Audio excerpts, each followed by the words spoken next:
Pour être précis, le prince Charles est passionné par l'aquarelle, cette peinture sur papier légère, transparente et délayée à l'eau. Ça, c'est pour le type de peinture. En ce qui concerne ses sources d'inspiration, eh bien, le prince Charles aime peindre la nature. Il se rend en plein air sur les lieux qu'il aime.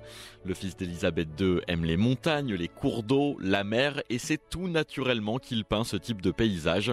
Avec ses œuvres, on voyage de la Suisse à la Tanzanie, en passant par la Provence et la Grèce. Sur une peinture, il nous emmène dans les montagnes enneigées de l'Écosse. Dans une autre, on visualise un magnifique fort du XIIe siècle, comme le château Barroux dans le sud de la France. Dans un documentaire de 1994, le prince Charles est filmé en pleine action. Il peint alors un château du Pays de Galles. Il n'y a pas d'ombre de ce côté. Au moins, le soleil brille beaucoup et au bon endroit. C'est un peu agaçant parce que ce soir, le paysage aurait été magnifique. La lumière aurait été sûrement parfaite. Il faut apprendre les bases de la peinture pour arriver à peindre ce qu'on voit là et ensuite peut-être commencer à peindre ce qu'il y a dans l'imagination.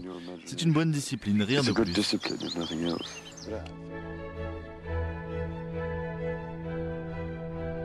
Mais ne vous méprenez pas, le prince Charles a beau peindre depuis 50 ans, il sait qu'il n'est pas le peintre du siècle et ne se fait aucune illusion sur la qualité de ses œuvres.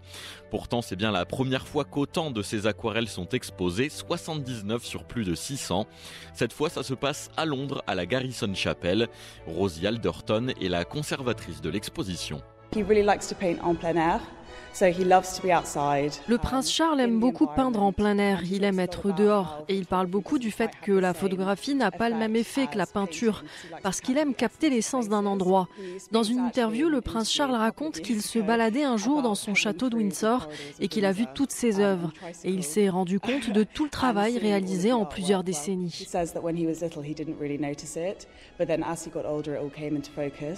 La passion du prince Charles pour la peinture n'est pas le fruit du hasard. Son père aimait aussi s'adonner à ce plaisir, tout comme la reine Victoria un siècle plus tôt.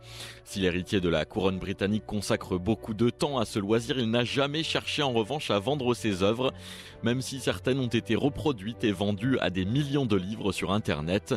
Les profits sont alors reversés à des organisations caritatives.